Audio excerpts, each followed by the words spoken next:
Now before we get into the video, I do want to say a massive thank you to today's video sponsors, and once again that is jerseyfifa.com. They really do help keep the content on this channel going, and they even sent me a free shirt which you can see on screen here. And as you can see, I got the new Manchester United home kit, and genuinely the kit really is top quality. I highly recommend their product. So make sure to get in a link in the description down below, and now if you use code JerseyFifa at checkout, you'll get 10% off your order. You get a great football shirt, and you help support the channel, which I really do appreciate massively. Hey guys, welcome back to the AJ Analysis channel, where coverage of the Champions League finally returns because Champions League football is back. And we're going to be starting with PSG's win over Juventus last night.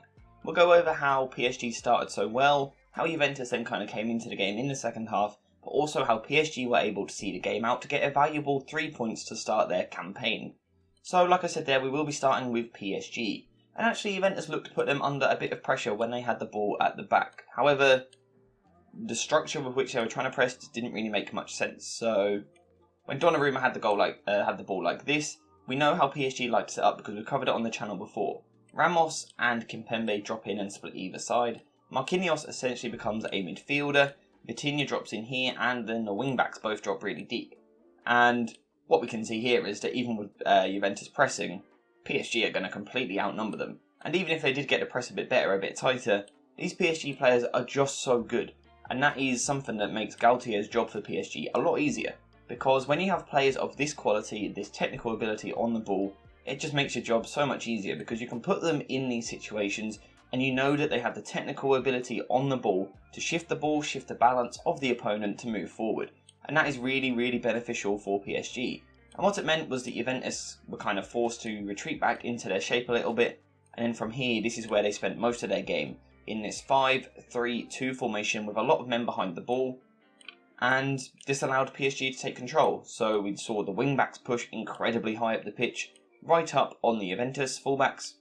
And then it allowed these base 5 players for PSG to take control of the game, with Marquinhos, Ramos and Kimpembe all being comfortable ball players. So like I was saying there, Juventus kind of got into this solid block shape quite early on in the game, and we'd even see one of Milik or Vlahovic dropping slightly deeper. At times it was even both of them, and they had a lot of players behind the ball, which typically might suggest you're going to be defensively solid. But the issue that they had was there's just no real intensity to the way that they defended and the way that they played.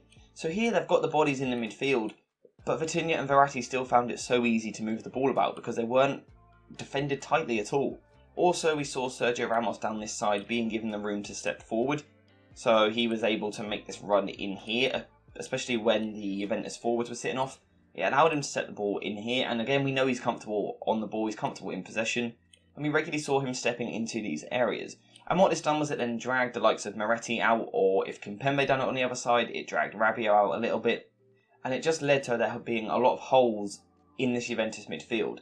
And like I said, when you've got players like Verratti and Vitinha on the ball, a lot of technical quality, that's a recipe for disaster because they're so good. And just with quick 1-2s around the corner, they are going to tear you apart. And that is what we saw. So we saw the likes of Messi and Neymar both dropping deeper. And in the recent games, it has been a bit more of a 3-4-1-2 with Messi behind the other two.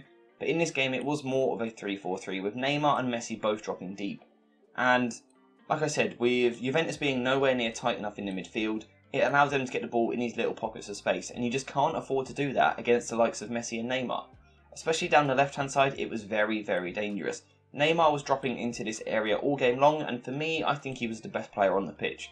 Rabiot kind of drifted out here, but didn't really get close to him. There were also situations when Bremer would really step out and come out and be aggressive. That didn't suit him at all either, because Neymar is just way too quick with his feet, and then left gaps in behind that they were able to exploit. Now, obviously, while they did leave these gaps to exploit, there were times when Juventus were a bit better defensively, a bit more solid, but still, they just never looked like they could get close to this PSG team, and it was perhaps a bit of a mentality thing, a confidence thing. They didn't look close to them. And what this meant was that all day long, Verratti and Vitinha were able to get the ball and drift into these areas. They were able to get into these pockets of space. Moretti never got close, Rabiot never really got close, and then it allowed the wing-backs to come into play. And we know how dangerous both Mendes and Hakimi are, both really pinning the opposition back, and it basically, defensively, made Cuadrado and Kostic completely null and void. They couldn't do anything. And then also Hakimi was able to make this underlapping run towards where I am over here. But what it done in this shape is it just meant that PSG had full control for the full first 45 minutes. They cut Juventus to shreds. They could have had 3 or 4 goals in the first half, and it was just complete control. Juventus didn't get close to them. You'd think at some point someone has just got to put a foot in, take the yellow card and break up the play. The only one that really done that was Bremer, but that wasn't intentional, that was just bad defending. Allegri is a manager that is known for his defensive setups, and we saw that it was a defensive approach to the game. But we at least expect quality when you do that. That just didn't happen for Juventus. And PSG will not play an easier 45 minutes in the Champions League this season. And kind of some of these patterns that we've been talking about, with the centre-back stepping, the midfielders moving wide, Messi and Neymar coming short, the wing-backs underlapping and Mbappe going in behind. We saw all of this in combination for their 2 goals in the first half. So let's take the first goal here, for example. This is literally 5 minutes into the game. Neymar has got himself in this lovely deep pocket here. Rabiot is close, but nowhere near close enough. He's just actually been spun. And Neymar is going to come across and just play a simple pass to Vitinha. But immediately what we can see is the wing-backs are very high for PSG, pinning Juventus back. And also just the gaps in this Juventus area. We can see they have got the 3 midfielders and the 2 strikers back. But look how many holes there are in it. They are nowhere near intense enough or close enough to the PSG players. So this ball goes across to Vitinha. Vitinha then carries the ball across back this way. And now we can see that the Juventus shape is all jumbled up because they have 4 players pretty much in a straight line. And Mbappe has dropped into this deep space here. Vitinha is going to kind of carry the ball across, play it to Mbappe. Juventus still have not got close. And now look at that shape here. It's not a horrible defensive shape, but there's just a real lack of urgency in everything that they're doing. Mbappe is going to get the ball here, play a lovely cute pass into Neymar, which again shouldn't be possible when you've got this amount of midfielders here. Neymar gets the ball, turns, and then he plays the most sumptuous little chipped pass over the defence for Mbappe to run onto. And from a Juventus point of view, no matter how well you set up, when PSG have this quality of player on the ball that can just lift the ball over like that for Mbappe to volley first time, it's just a joke. Like, we can comment on Juventus not being tight enough. Could they have stopped Neymar playing the pass? Maybe. But when PSG are going to produce that quality, they will cause problems for everyone in Europe. This attack just feels a cut above the rest, and we saw it for the second goal as well. So the second goal started with one of the centre-backs stepping, of course what we were talking about earlier, as Ramos carries the ball forward and gets into this area here. He slots it into Verratti, who is now in this slightly wider area, and you think he's going to play this kind of ball in the channel for Hakimi to run onto. But he doesn't, and instead he turns and plays the ball into Kylian Mbappe. So the ball comes into Mbappe here, and first time now the ball goes to Hakimi, who is making the underlapping run. It goes to Hakimi, and what Hakimi is going to do is play the ball first time back to Mbappe, with just a little set off here, a lovely pass, and Mbappe volleys it into the far corner. And again, the pure quality there is incredible.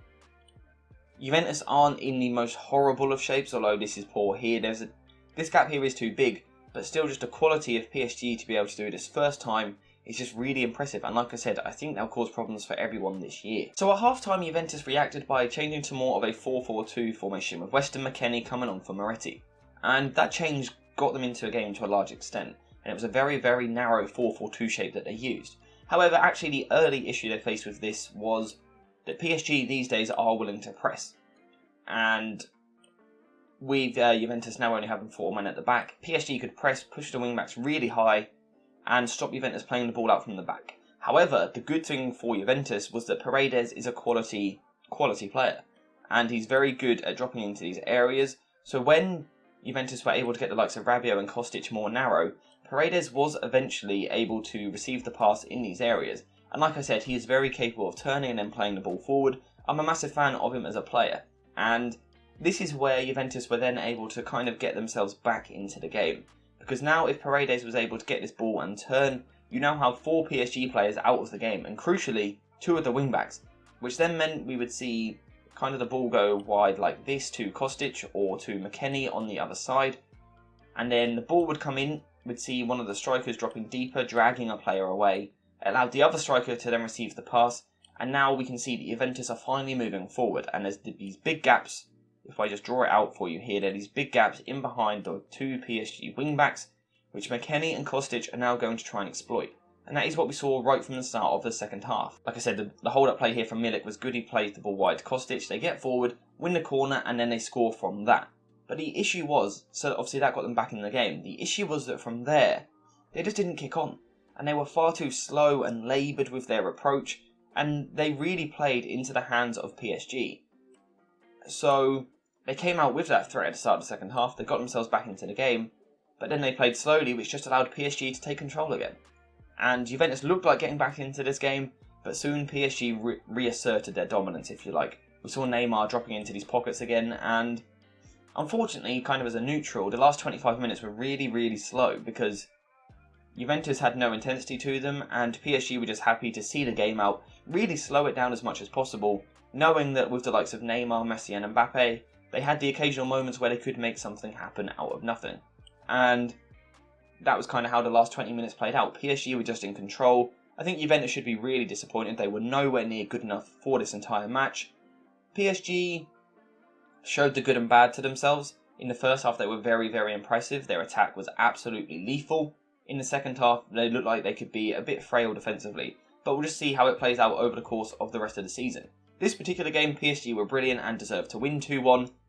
That's how it was. Let me know what you think in the comments down below. Do you agree with what I've pointed out in this video? Do you think the scoreline was right? And what did you think of Juventus' performance? Let me know what you think in the comments down below. Thank you guys for watching, and I'll see you in the next one.